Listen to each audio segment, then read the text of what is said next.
Welcome to Prevention is Now. I'm Deb Bonner, preventionist and community advocate for Prairie Center Against Sexual Assault in Springfield, Illinois. If I were to tell you this episode of Prevention is Now will be dealing with Title IX issues and sexual harassment and violence, you would likely assume that we would be talking about college-age students and the very real issue of sexual violence on college campuses. But we aren't. Sexual harassment and violence in K-12 schools is also a very real issue and significantly underreported. The U.S. Department of Education Office for Civil Rights data collection reported sexual violence in schools rose over 50% from approximately 9,600 reports in the 2015-16 school year to almost 15,000 in the 2017-18 school year. In 2011, the American Association of University Women found that slightly less than half of 7th through 12th grade students reported experiencing sexual harassment in the past year.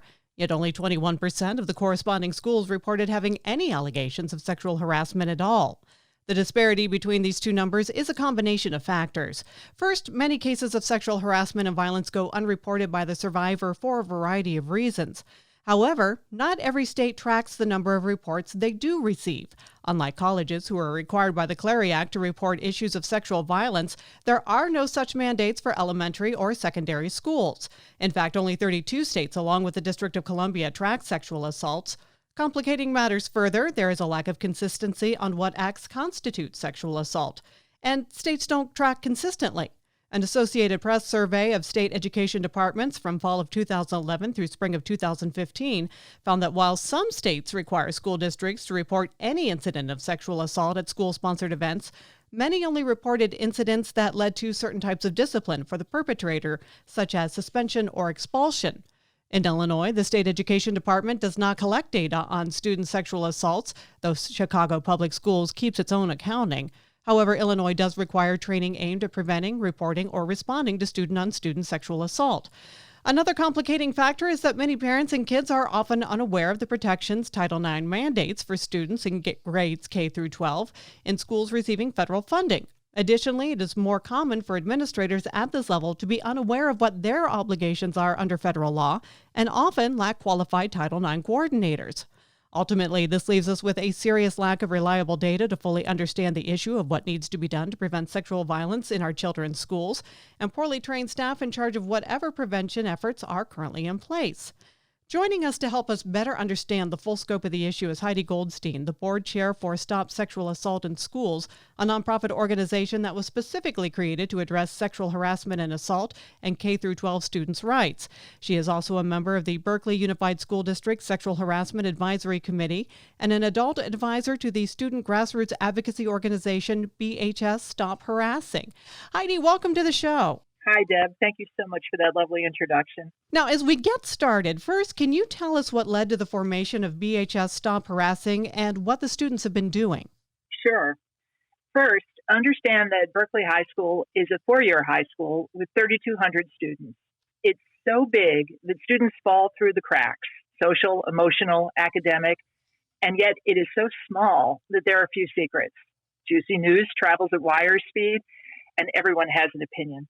In the fall of 2014, the spark event was a set of rape culture comments made by the Dean of Students at the welcome assemblies that all students attend at the beginning of the school year. The Dean was speaking about the sexual harassment policy at the high school and in particular made a comment about how girls dress and not inviting problems. So this prompted a senior to stand up from the back of a crowded auditorium and say, "You can't say that." And there was an ensuing dialogue during one of these sessions that absolutely ignited senior girls. And the reason it ignited them is there was a longer-term issue at Berkeley High School and a culture of sexual harassment. And this welcome assembly was, the senior girls basically saying, "We've had enough of this. We've got to do something about this." My older daughter, Liana, was a senior that year, and she and a small core group, some of them friends, some of them other girls she didn't know nearly so well, were motivated to do everything they could to try to bring this issue to light. So that was 7 years ago. And BHS Stop Harassing has been running as a grassroots collective with adult advisors ever since. And I am an adult advisor. It started not as a club, and that was intentional because the school and the school district were actually fairly hostile to what the organization was doing. Some of the early initiatives included a 2-day teach-in at the park across the street from the high school during school hours to educate students about knowing their Title IX rights, about knowing what rape culture is, and about knowing what they could do. It also involved getting signatures to a petition so that the school district would hire a full-time Title IX coordinator, which it didn't have at that time. The students also testified at school board meetings, fairly detailed, fairly graphic, about what their experiences were with sexual harassment at Berkeley Unified. And their students, they were great at getting just this tremendous media coverage, radio, press, and television for their events. So they were heard loud and clear. As BHS Stop Harassing has progressed over the years, it's picked up other initiatives. It does survivor support. It meets weekly. It conducts survey and does data collection of the prevalence of sexual harassment and perception of student safety at the high school. It does near-peer counseling, high school students to middle school students. It works on culture shift programs at the high school and does cross-club collaborations to try to gain momentum.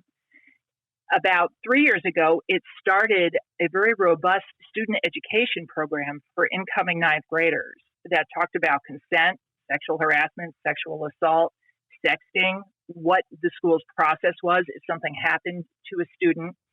And this really is the only education right now that is consistently and reliably given to students at Berkeley Unified. And in 2020, right before COVID hit in February, there were a series of events that suggested that our school district still was vastly underinvested in the apparatus for Title IX and dealing with sexual harassment. And the students led a series of rallies that culminated in a march from the high school to the district office about a mile away, about 1,000 students, a third of the school, and they occupied the school district building. So the superintendent needed to come out, meet with them. They had a day-long session of discussions about the list of demands. So this is a sampling of what BHS Stop Harassing does, and it really is student-led as an adult advisor. I support, sometimes I do some banking, sometimes I do some logistics that somebody, who can contract as an adult can do, but the students drive it, and they always have. That is just an incredible model for any school to follow, I would think, in helping to get students, because students are going to listen to students a lot better than they are to an assembly where everybody's there or the handbook that they get handed out at the beginning of the school year. Totally. And the students are closest to the issues. No one knows it better than them. Now, one of the details that really stood out to me, and it keeps coming up in all the articles that I read in preparing for this, is that parents and students simply don't know that they have rights and protections under Title IX. Almost everybody thinks of that either in terms of athletics or in college. They don't really think about it in K through 12 situations. Are the schools just failing to let people know? Is it something else? I mean, where is the disconnect? Why don't more people know about this? There are so many reasons that public schools don't execute on Title IX. But let me take the top three that I've found in my experience. And the first one is really fundamental, and that is that trained educators focus on three metrics. They focus on graduation or progression from grade to grade. They focus on proficiency in language arts, and they focus on proficiency in mathematics. And this is the basis of their training, and it's how they're evaluated. So at a very basic level, administrators and teachers don't necessarily connect that student safety and access to school resources, in the face of an event like sexual harassment or sexual assault, really are directly related to these metrics. They miss it entirely and instead see that this is sort of an ancillary thing, an unfunded mandate that they're supposed to address. And if they don't see that connection, what they don't understand is that when there are incidents that are unsupported and unreconciled, students are going to fail. They're going to drop out of school. They're going to retreat to independent study programs. They might do a graduate equivalency diploma. If they don't address this aspect of student safety and engagement, they're going to fail on their major metrics. And that is the biggest gap that I have seen, and it's not necessarily an obvious one. The second item is that training is terrible across school districts on this topic. Money is part of it, but I think there's a larger component, which is the notion of educator training is often called professional development. And there's a whole industry around this, as you might imagine. And Title IX and these kinds of issues are not seen as professional development. They're seen as compliance training. So another example of compliance training might be mandatory reporter training.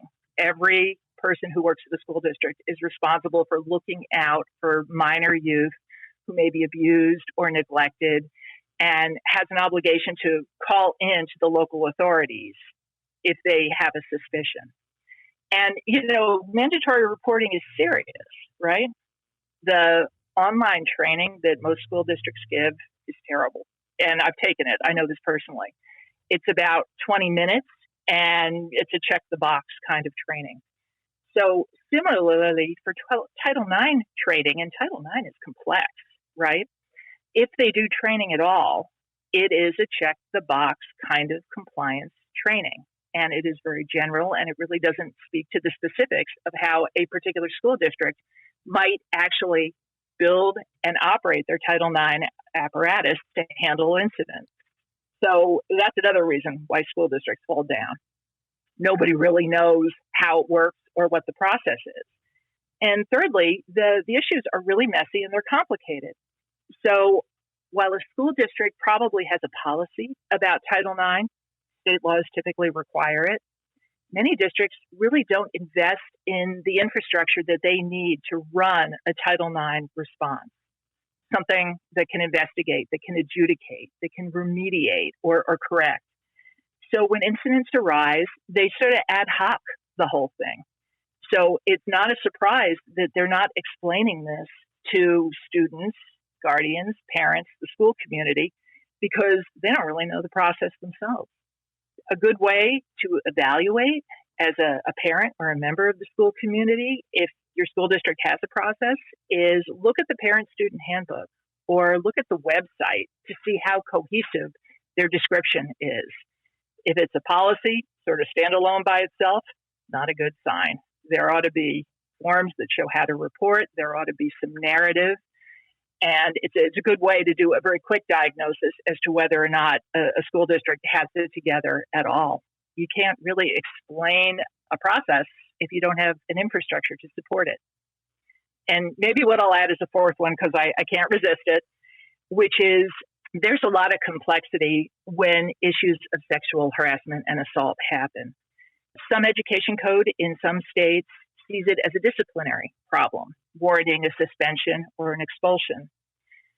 Over the decade of the 2010s, there was a big effort to reduce disproportionate discipline, is what it was called. And that was suspensions or expulsions, particularly for students of color or students in other marginalized groups, disabled, LGBTQ, things like that.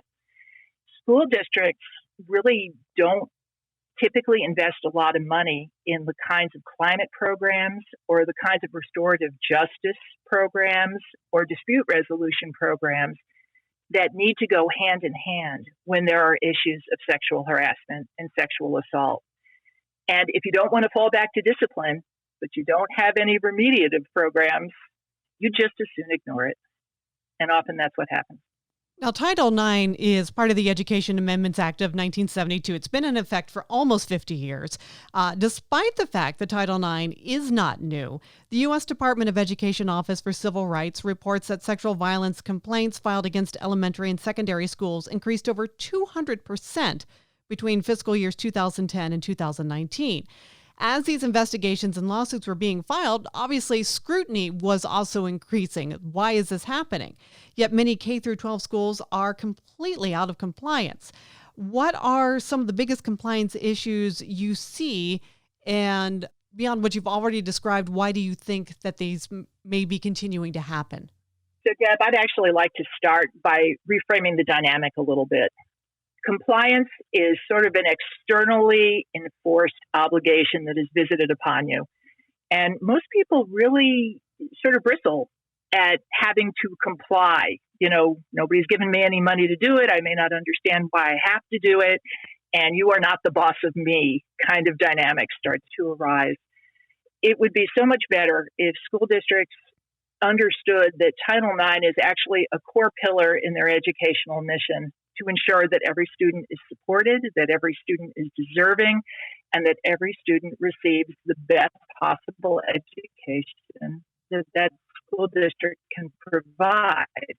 So that whole notion of compliance is a little fraught that way. A big reason it's problematic is that equity issues really underlie a lot of the problem here.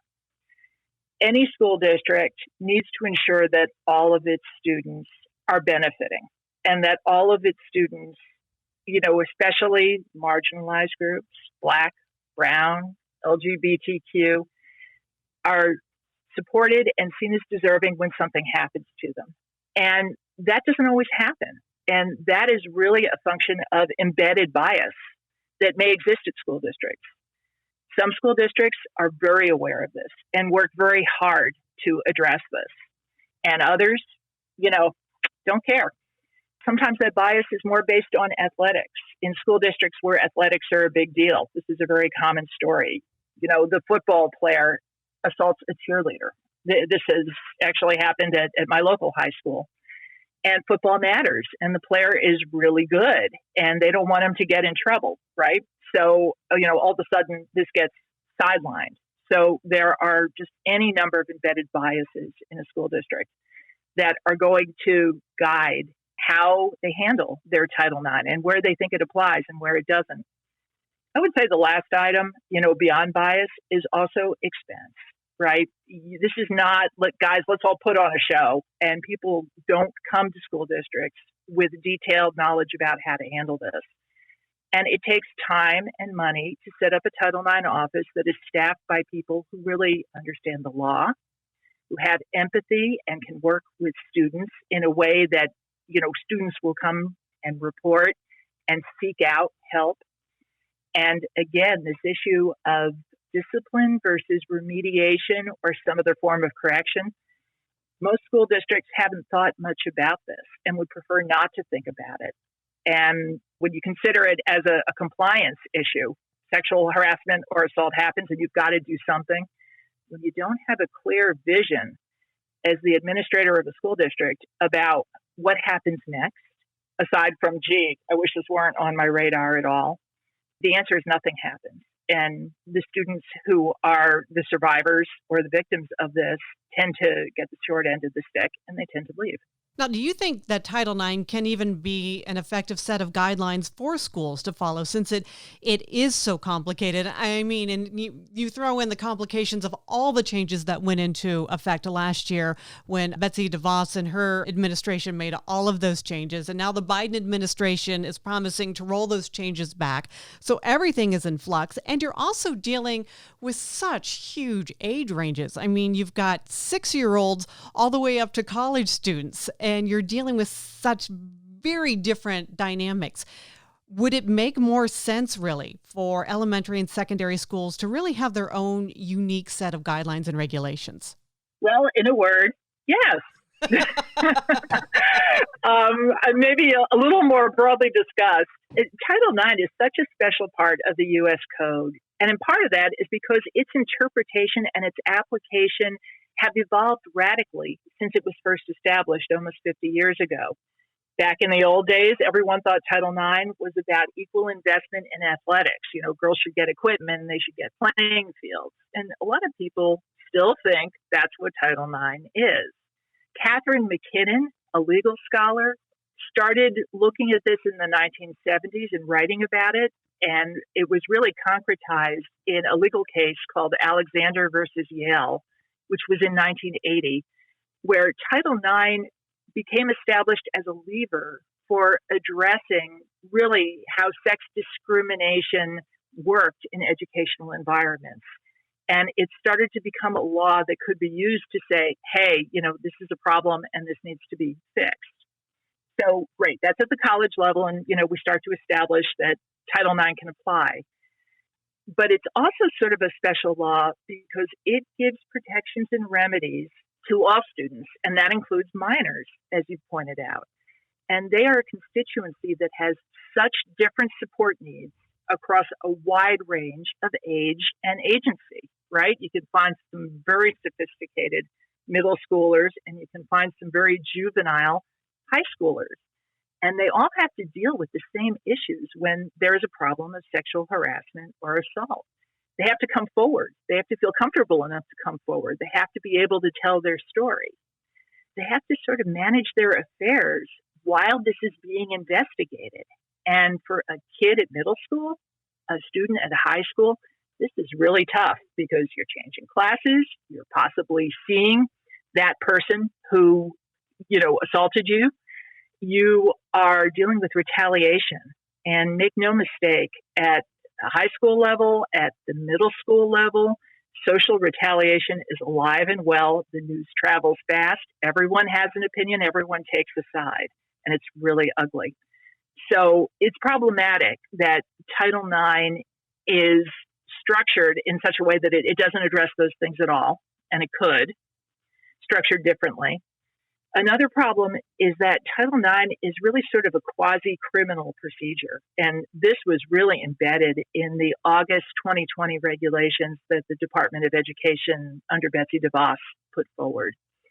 And most people in their day-to-day life don't deal in criminal procedure. School administrators don't deal in it. Parents or guardians of students don't deal with it. It's mystifying to them, and they don't know how to navigate it.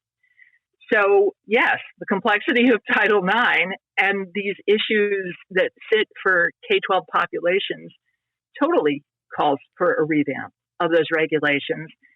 We're speaking with Heidi Goldstein, the board chair for Stop Sexual Assault in Schools. To me, it seems that part of the issue may be that schools themselves are just not even recognizing sexual harassment and sexual assault when they see it.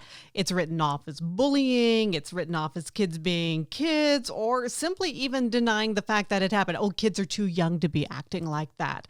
Do we need to be focusing prevention efforts on educating faculty and staff first before we start putting prevention towards the kids themselves? It really needs to be a broad effort across all fronts. This, without boiling the ocean, this is one of those dynamics where it's really important to recognize that across the whole stakeholder spectrum, everyone has a different role. It's critical to have education for students because they need to understand how to keep themselves safe and when someone has crossed a line and what they can do about that. There are very few bad actors in a school district. Typically, it's some number of perpetrators. They are serial perpetrators, whether they are fellow students or, the unfortunate incident where it is staff or teachers. As an employer, the school district has the obligation, yes, to make sure that its employees understand what conduct is and isn't tolerated, but they have an additional obligation because they are custodians of minor children.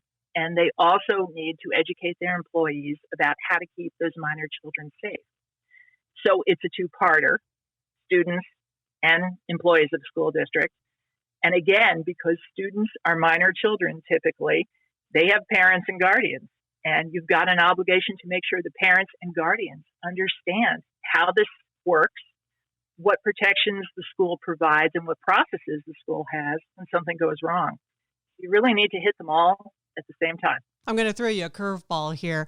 Let's talk about the involvement of social media, because you were talking about retaliation being live and well. I know right now it's an entirely different scenario, but it's going before the Supreme Court about a girl wanting to have the right to say, having freedom of speech and her social media away from school. Right. And there are so many tragic stories out there. How do schools manage social media when it's referring to something that happened within the school dynamic? Do they have the authority? Do they need to be granted the authority? I mean, this is a really tricky scenario, and I think sadly it's not one that's going away, and it's only going to get worse. I agree with you. And I think the short answer is, how do schools manage it? Inconsistently might be my one word answer. I think the court case you're talking about is a young woman in Pennsylvania who on her social media used the F-bomb for a number of comments. And they had to do with things that pertain to her experience at school. And the school district said, you can't do that. And I've got to say, Deb, this was so ironic to me, because when the Title IX rules were in open comment period in 2019 for the 2020 final rules, there was a lot of discussion about school districts' obligations to manage social media posts or support students who might be experiencing retaliation at school when there was something in the cyber world that, again, manifested back at school as a problem for that student's safety or access to educational resources. And ironically, the Department of Education, kind of put up the blinders and said, oh, no, we don't do off-campus, physical off-campus presence. We don't do cyber. That's not an educational institution's responsibility. And yet, here is the Supreme Court ruling, right, that is in favor of the school. So I would say the American judicial system doesn't have a consistent view on this either. My view is that the standard that you use to decide whether a school has that obligation is if it comes back to roost in the student's ability to attend school safely without social retaliation and access the wealth of educational resources that school has to offer. If something about social media impinges on that, then yes, I believe the school needs to act. Now, Stop Sexual Assault in Schools offers a prevention program called Sexual Harassment Not in Our Schools through your website. Can you walk us through how that particular program works and what it is? Sure, I'd be glad to. So we established that program shortly after Stop Sexual Assault in Schools started. It came in parts. Now it is its own robust thing, but we built it bit by bit.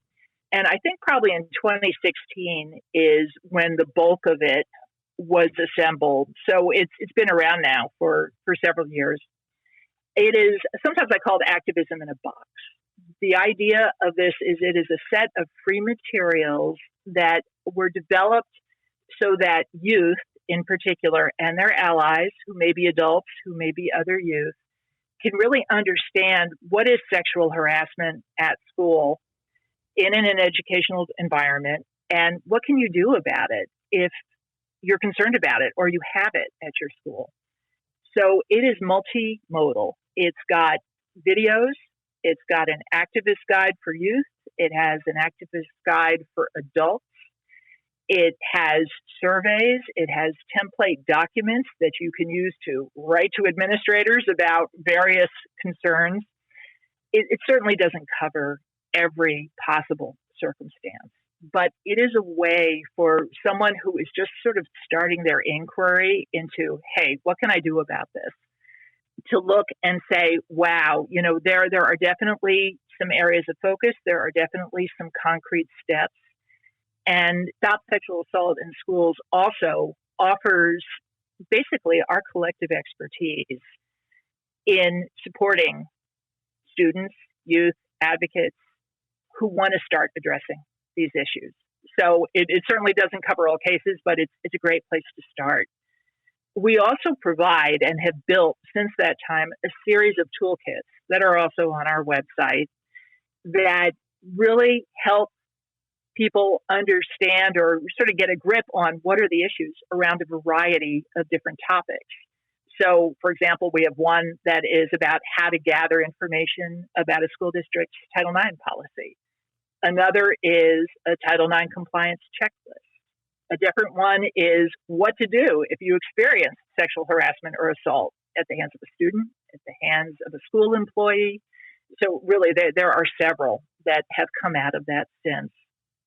And I would say also what has come out of that program since is what we now call our youth leadership division, which is students who were so interested in this that they volunteered with our organization to help develop documents from a student perspective, directed to a student perspective about how this works, and who also collaborate on our behalf with other organizations that are also developing toolkits. So, for example, recently we worked with the National Women's Law Center on the student toolkit for their 100 school districts campaign, which they released in the spring. Now, your organization also started an awareness campaign called Me Too K-12, little hashtag. Can you tell us a little bit about that campaign, what its goals were, what kind of response that you've received? You bet. I love the hashtag campaigns.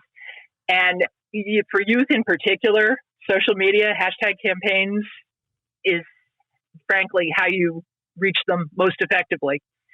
So this was launched in early 2018. So it was part of the larger Me Too campaign that you might remember started in October of 2017. Largely the movie and that grouping of, celebrity folks. It got a lot of attention. It got a lot of airtime. It really started to build momentum as a movement. And nobody is really doing anything for students who also have this problem. They're not celebrities. They're not in the movies. But, wow, this is so prevalent. So we launched this campaign in collaboration also with the National Women's Law Center, who had also launched a hashtag about this. And the whole idea was to give K-12 students a forum where they could share their experiences, where survivors could know that there were others out there, where allies who were also adversely affected by this could share their experiences. And it was a great platform. Students used it. It's how we got a lot of our initial round of student volunteers for our youth leadership division. And I love it because it builds awareness. So we have used this hashtag approach for other things as well. An example would be when the Department of Education started opening rulemaking for the Title IX rules in 2019. Wow, all hands on deck. We wanted people to be aware of this, to participate in the comment sections, and to weigh in with what was important to them. So we started a different hashtag campaign at that time called hashtag Hands Off Title IX. And that is not our campaign alone, but the many campaigns that were there resulted in a record number of comments being issued during the proposed rulemaking period, which was very short. There were over 106,000 comments submitted, which is, easily 10x what you would normally see for an NPRM period. So we love hashtags. Now, schools are required to be in compliance with Title IX, but clearly that's not happening. Also, only schools that take federal funds are required to follow Title IX. So your parochial schools may not, your private schools may not follow that. What do parents and students need to do to advocate for themselves, knowing that there may not be enough safeguards in place at the school they're at?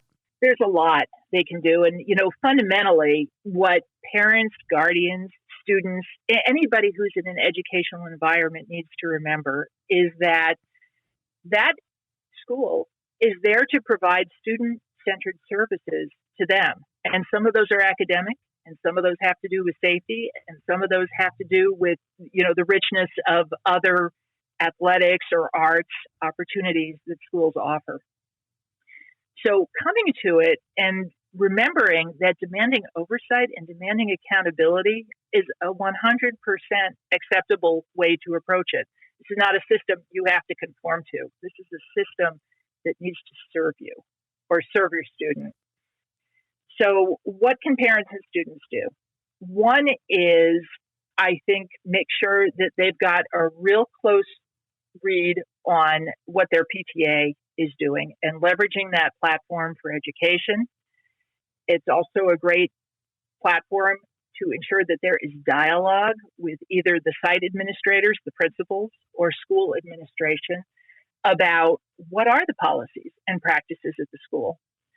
Guaranteed, every year at schools, there are incidents. I often use the metaphor of the fire department. You prepare for fires, you try to make your home safe, you try to drill and test on what you're going to do.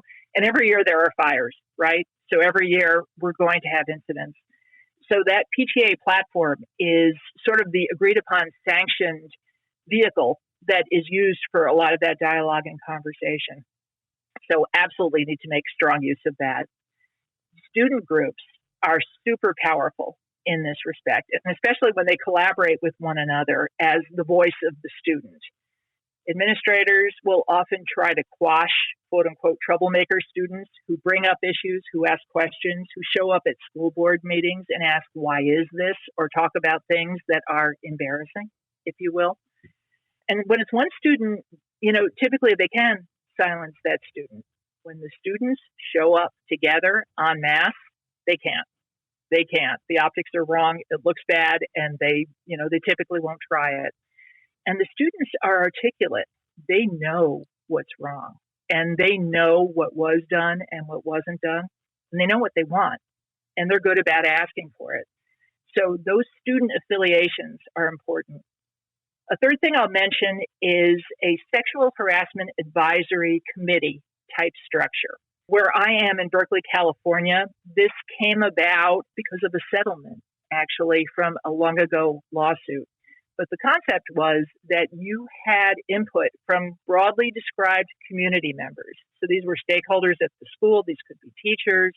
These could be parents of current students. It could be alumni who are looking at how the school is addressing sexual harassment, what the school climate is like. Does it encourage a rape culture? Does it not?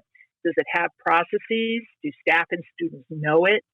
And a committee that meets regularly and looks at these issues and collects data about how the school district is doing on these various dimensions, and that helps the school district make decisions about where to invest money in the future is very important. And the money aspect, I can't understate it.